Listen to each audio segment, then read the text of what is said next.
자, 오늘 이제 우리가 함께 낮아짐을 통해서 뛰어나게 되신 그 예수 그리스도에 대해서 우리가 함께 말씀을 나누고, 이 말씀이 그냥 예수 그리스도가 이렇게 높아지셨구나가 아니라 우리도 그 삶의 발자취를 따라가기로 결단하고 실천하는 그런 출발이 되었으면 좋겠습니다. 여러분 영화 좋아하시죠? 저는 영화냐 드라마냐 그러면 드라마는 별로 안 좋아합니다. 뭔가 진행이 될 만하면 다음 주에 이래버리거든요. 김이 확 빠져버려요. 저는 그냥 한 편의 영화로 그냥 끝나는 것을 좋아하는데, 그 영화의 장르 중에서 좋아하는 또 장르가 저는 반전 영화. 여러분 반전 영화 좋아하시는지 모르겠습니다. 분명히 모두가 예상하는 어떤 그 진행이 있잖아요. 근데 이 진행을 갑자기 뒤집어 버려요. 그 반전이 일어날 때 굉장히 짜릿함을 느낍니다. 오늘 우리가 읽은 이 본문은 정말 위대한 반전이 일어나는 영화 한 편 같아요. 예수님은 신이십니다. 창조주이십니다.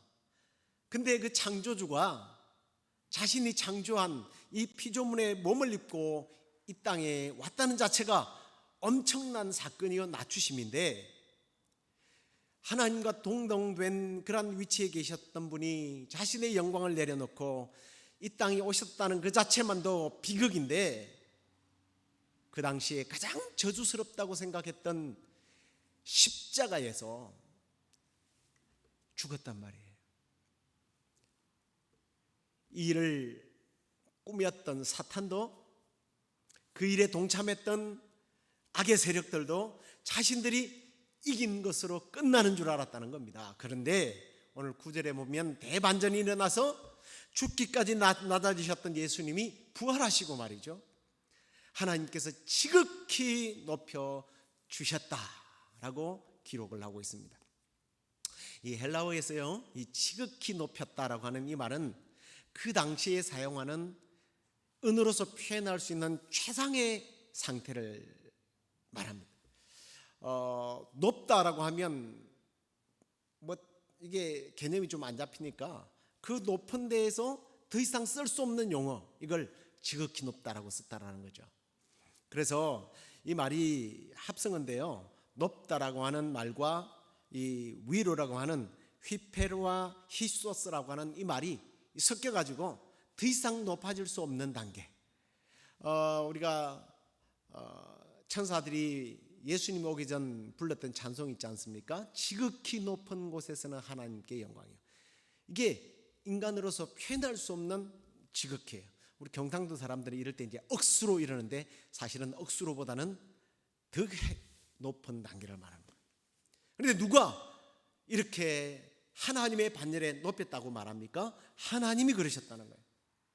예수님이 하나님과 동등된 입장인데 낮추셨더니 하나님이 오히려 그를 높여서 하나님과 동등된 위치로 올려주셨다는 거예요. 이게 지극히 높아지셨다는 말이에요.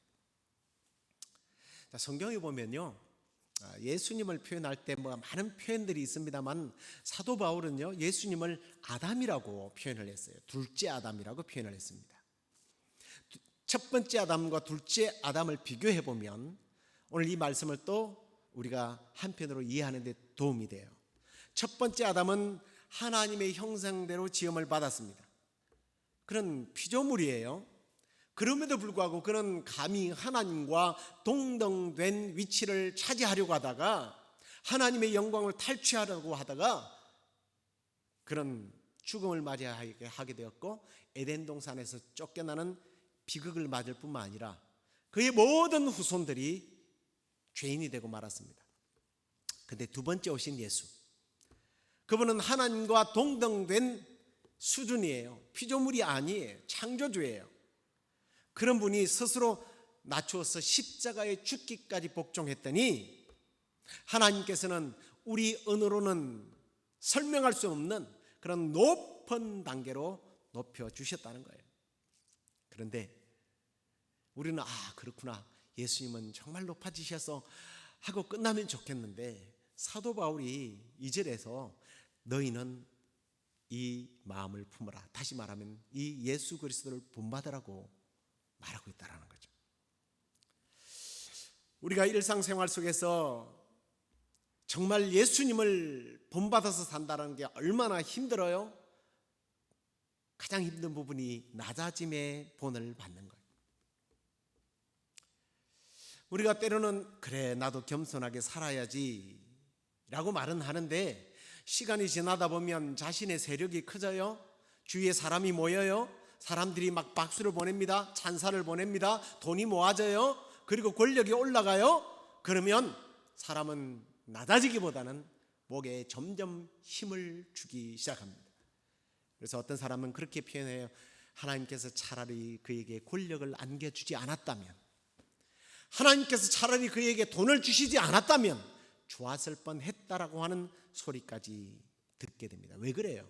우리 몸에는 그 아담의 DNA가 흐르기 때문이에요. 이렇게 나를 낮추고 산다는 게 힘듭니다. 나를 낮춘다는 것, 예수님을 본받는다는 게 져줘야 되는 거잖아요. 양보해야 되는 거예요. 더 나아가 손해보라는 이야기입니다. 이게 잘 되느냐?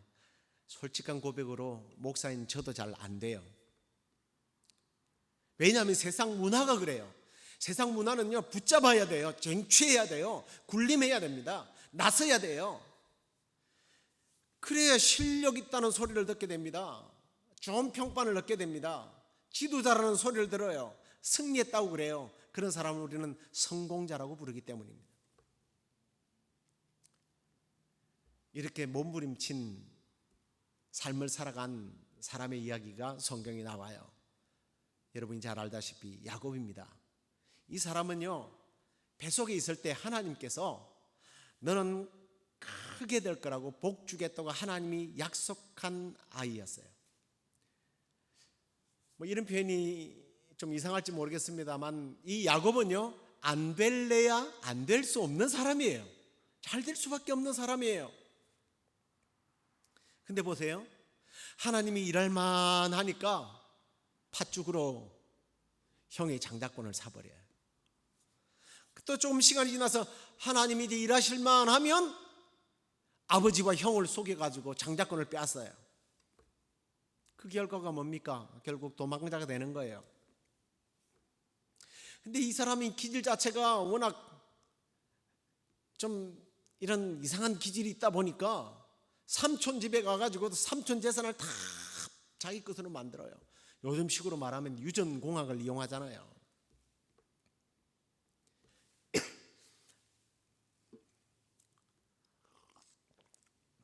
근데 사람은요, 부자가 되고 힘을 얻고 능력이 있으면 이제 자기를 낮추고 자기를 존경하지 않았던 사람들에게 가서 나 이런 사람이요 하고 싶은 욕망이 있거든요. 그래서 자기가 부자 된 것을 자랑하고 싶었는데 집으로 돌아가서 아버지 앞에 아버지 그때 나 무시했죠. 나 이 정도에 하고 실력 발휘하고 싶은데 자랑하고 싶은데 형이 무서워서 약복강가를 건너지 못해요. 죽음이 무서워서 벌벌 떨고 있는 거예요. 가지고 있었지만 그 가진 것들을 자기는 뒤로 빠지고 다 먼저 보내야만 했습니다. 이게 우리의 인생의 모습이라는 거예요. 하나님을 앞세우지 않고 자기를 앞세웠던 사람들의 결과입니다. 하나님의 시간, 하나님의 때를 기다리지 않고 자기가 하나님보다 앞서갈 때. 그런데요, 대부분 가진 것 많고 할 수 있는 게 많은 사람들은요, 이 말하는 것, 또 생각하는 것, 행동 빨라요. 굉장히 빠릅니다. 이게 나쁜 건 아닌데 문제가 뭐예요? 조금 전에 말씀드렸던 거예요. 하나님보다 더 빨리, 심지어는 하나님도 이기려고 든다라는 거죠.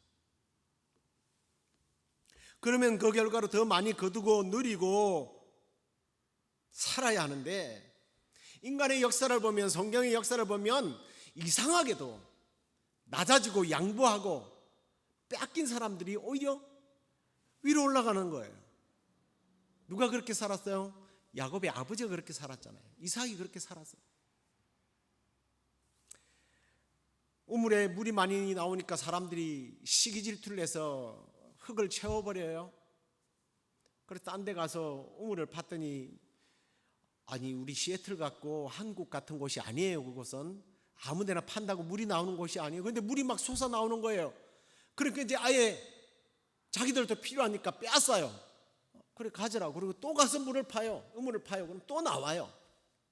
그리고 성경에는 보니까 그가 그렇게 쫓겨다니면서 우물이나 파고 맨날 빼앗기는 것 같은데 그의 100배나 소출을 거뒀다고 그랬어요. 그것도 흉년이었습니다. 흉년에 다른 사람은 농사를 다 망치는데 이삭은요 100배의 복을 받았다고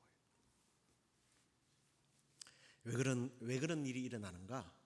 기다리고 양보하고 져주는 사람이 하나님의 역사를 경험하기 때문이에요. 하나님의 원리는 기다리고 온유한 자가 땅을 기업으로 받는다라는 말씀을 누리는 겁니다. 자, 그리고 이제 10절을 보면요, 하늘에 있는 자들과 땅에 있는 자들이 예수 그리스도의 이름 앞에 모두 다가 무릎을 꿇게 하셨다라고 말씀을 하고 있습니다. 근데 이 말씀은요, 이 사도 바울이 묵상하는 가운데 쓴 말이 아니라 이미 하나님께서 이사야 선지자를 통해서 예언된 말씀을 이루어짐을 선포하고 있는 말씀이에요. 우리 그 말씀을 한번 볼까요? 이사야서 45장 23절을 보십시오. 내가 나를 두고 맹세하기를 내 입에서 공의로운 말이 나갔은즉 돌아오지 아니하나니 내게 모든 무릎이 꿇겠고 모든 혀가 맹세하리라 하였노라. 하나님의 입에서 공의로운 말이 나가서 돌아오지 않는다는 거예요. 이 말은 뭐예요? 이루어지지 않고는 돌이키는 일이 없다라는 거예요. 모든 것이 이루어진다라는 거예요. 그래서 오늘 본문 2장 10절에는 그 말씀이 그렇게 성취된 겁니다. 우리 한번 10절을 같이 한번 읽어볼까요? 하늘에 있는 자들과 땅에 있는 자들과 땅 아래에 있는 자들로 모든 무릎을 예수의 이름에 꿇게 하시고. 오늘 우리가 찬송 불렀던 그 찬송의 고백입니다. 예수님께서 하나님의 공의를 이루게 됨을 통해서 악한 영들과 인간들이 모든 민족과 열방들이 예수 그리스도의 이름 앞에 무릎을 꿇게 될 것이다. 이 이사야의 예언이 그대로 성취되었다라고 오늘 바울은 빌립보에 있는 성도들에게 소개하고 있는 거예요. 자, 그러면 구체적으로 이것이 완전히 이루어지는 날이 언제일까 하는 거예요. 우리가 성경을 쭉 읽다 보면 결국에는 요한계시록에 가서 이 말씀이 그대로 이루어져요. 요한계시록은 장차 이루어질 미래의 천국에서 이루어질 내용들 아닙니까? 거기 보면 4장에 이것이 이루어지는 것을 보게 됩니다. 여러분 4장 5장을 오늘 가서 한번 읽어보시길 바라고요. 이 4장 5장은 마지막 심판날에 보여질 신자와 불신자의 삶에서 일어날 것을 미리 조명해 준 겁니다. 거기 4장 초반부에 보면 보좌에 앉아 계시는 하나님과 어린 양 예수 그리스도가 묘사가 되고 있는데요, 그 앉아있는 모양이 백옥과 홍보석 같고 또 무지개가 있어서 보좌에 둘렀는데 그 모양이 녹보석 같더라. 제가 아무리 묵상을 해봐도 제가 이런 보석을 본 적이 없어가지고 비싼 거 봐봐야 뭐 다이아몬드 정도 봤지만 이렇게 화려한 모습을 못 봤어요. 그 뭐 인간이 표현할 수 있는 표현으로 다 최상의 모습으로 너무나 아름답고 영광스러운 모습을 이렇게 표현한 건데, 그런데 우리가 주목할 부분은 이 24장로들이 그 앞에서 흰옷을 입고요, 이 금면류관 관을 쓰고서 천사들과 함께 예수님을 노래하는 장면이에요. 천사들이요 날개짓을 하면서 거룩하다 거룩하다 거룩하다 주 하나님 곧 전능하신 이여 전에도 계셨고 이제도 계시고 장차 오실이라 그러면서 찬송을 하는데, 보좌에 계신 이와 어린 양께 찬송과 존귀와 영광과 능력을 세세토록 돌릴 아마 이렇게 불렀을 거예요. 실제로 그게 그렇게 되어 있습니다. 그랬더니 24장로들이 막 박수를 치는 게 아니라 자기들이 쓰고 있었던 이 면류관을 벗어서 막 예수님 앞에 무릎을 꿇고 존귀와 영광을 받으시옵소서. 우리 주 하나님이여 영광과 존귀와 권능을 받으시는 것이 합당합니다 하면서 찬송을 부르는 모습이 나와요. 오늘 바로 빌립보서 2장 10절 말씀이 저 천상에서 이루어지고 있는 모습입니다. 인류의 역사가 끝나고 신천신지 천국에서 일어날 일들이에요. 저는 이 말씀을 보면서 한편으로 이런 묵상을 하게 되었습니다. 역사의 끝날, 아니 끝날에 이루어지는 일들이 재앙이요 심판이지 않습니까? 재앙이, 심판이 누구에게는 두려움과 공포와 비극이지만 우리 믿는 성도들에게는 너무나 큰 영광이요 축복이구나. 믿습니까? 마지막의 끝이 우리에게는 영광과 축복이라는 거예요. 이스라엘 백성들이 430년간 종살이를 하다가 바로가 놓아주질 않으니까 마지막에 하나님께서 그 땅을 심판을 해요. 10가지 재앙을 내립니다. 근데 그 10가지 재앙이 문제는 이스라엘 백성들에게는 이루어지지 않았어요. 애굽 사람들에게는 공포요 두려움이지만 하나님의 백성들에게는 고센 땅에 있었던 하나님의 백성들에게 주 안에 있는 나에게 딴 근심이 있으랴 십자가 앞에 나가 내 짐을 내려온 자들에게는 기쁨과 평안의 시간이었다는 거예요. 축복의 시간이라는 거예요. 우리가 이 땅의 마지막 심판이 임할 시간이 가까웠다는 소리들을 많이 듣습니다. 그렇지만 여러분, 재앙과 심판에 대해서 두려워하지 마십시오. 지금 바이러스가 하나님의 내리시는 심판입니까? 그럴 수 있어요. 그래서 두려워하자가 아니라 우리는 두려워할 필요가 없다는 거예요. 믿음의 눈으로 바라보시기 바랍니다. 우리가 하나님 앞에 영광스럽게 설 날이 가까웠다. 이 복을 우리가 묵상할 때 오히려 이 바이러스는요 감사의 조건이 될 수 있다는 거예요.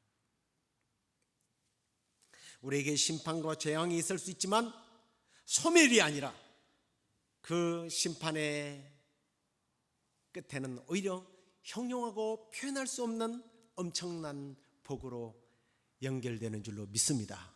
할렐루야. 그러면 이것이 그러면 어떻게 가능해지는가? 제가 초반에 반전 영화를 좋아한다고 했잖아요.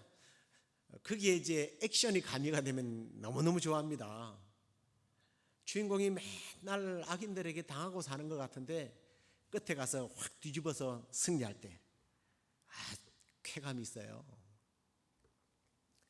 그래요. 이런 반전을 위해서 우리가 해야 할 일이 있어요. 싸워야 돼요. 근데 이 싸움은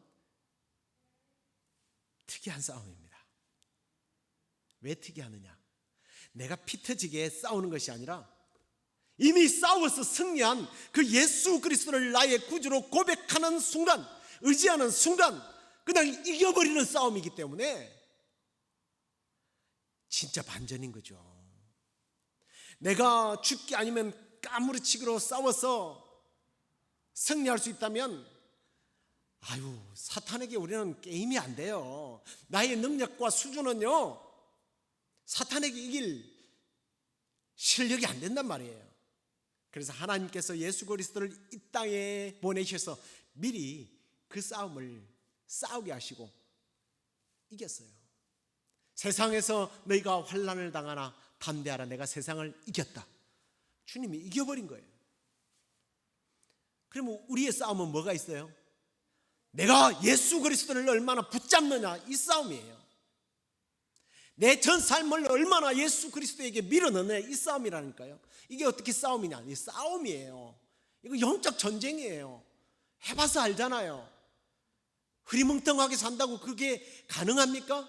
우리가 긴장을 늦추는 순간 우리는 세상 것을 붙잡게 되어 있어요. 그러므로 우리는 우리의 삶과 우리의 입술로 늘 예수 그리스도를 구주로 고백하는 그 순간 우리가 승리한다는 거예요. 정말 그럴까요? 2장 11절을 보십시오. 한번 같이 읽겠습니다. 같이 읽겠습니다. 모든 입으로 예수 그리스도를 주라 시인하여 하나님 아버지께 영광을 돌리게 하셨느니라.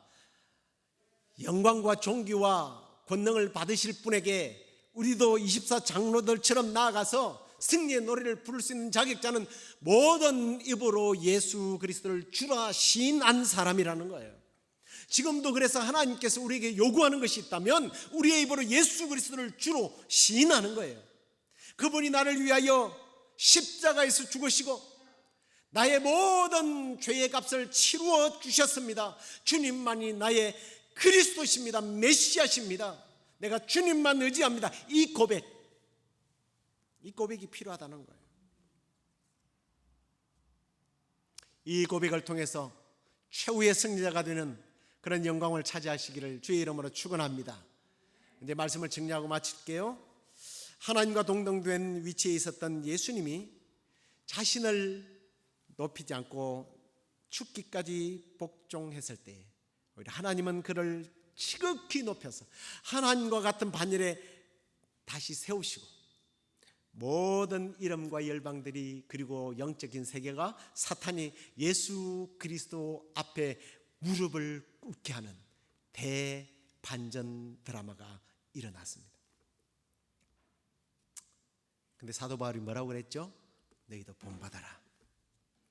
우리가 해야 될 것 두 가지. 첫째는 예수 그리스도로 조금 전에 말씀드렸던 것처럼 입으로 시인하는 거예요. 나의 구로 주로 고백하는 거예요. 이건 이런 의미예요. 그냥 입으로 주여 나의 주십니다가 아니라 내 삶을 전적으로 예수 그리스도에게 의탁하는 거예요. 수영을 배우는 사람을 보면 배우는 사람과 배우지 못하는 사람 딱 두 종류예요. 한 사람은 배우는 사람은 물에 자신의 몸을 맡겨요. 몸이 부드러워요. 그럼 물에 떠요. 근데 수영을 못 배우는 사람은 자기가 살아보겠다고 허우적 때문에 몸이 힘이 들어가요. 그러면 꼬르륵 하고 가라앉아요. 예수 그리스도의 은혜의 물에 우리를 맡기면 돼요. 이것이 사실은 진짜 나를 낮추는 거예요. 주님, 나는 내 스스로 할 수 있는 게 없군요. 겸손하게 주님 앞에 낮아지는 거예요. 더 나아가 우리는 주위 사람들 앞에서 예수 그리스도를 본받아 하나님을 신뢰하고 하나님을 믿을 뿐만 아니라 사람들 앞에서도 나를 겸손하게 낮추는 모습. 주님을 나의 구주로 모시고 내 모든 삶을 주님께 맡길 뿐만 아니라 남은 생에 정말 나 자신을 낮추면서 우리 주님을 높여드리는 이런 삶을 살다가 마지막 주님 앞에 섰을 때에 우리도 24 장로들처럼 금멸로 관련을 주님 앞에 드리며 나의 구주로 찬송하게 되는 저와 여러분의 삶이 되기를 주의 이름으로 축원합니다.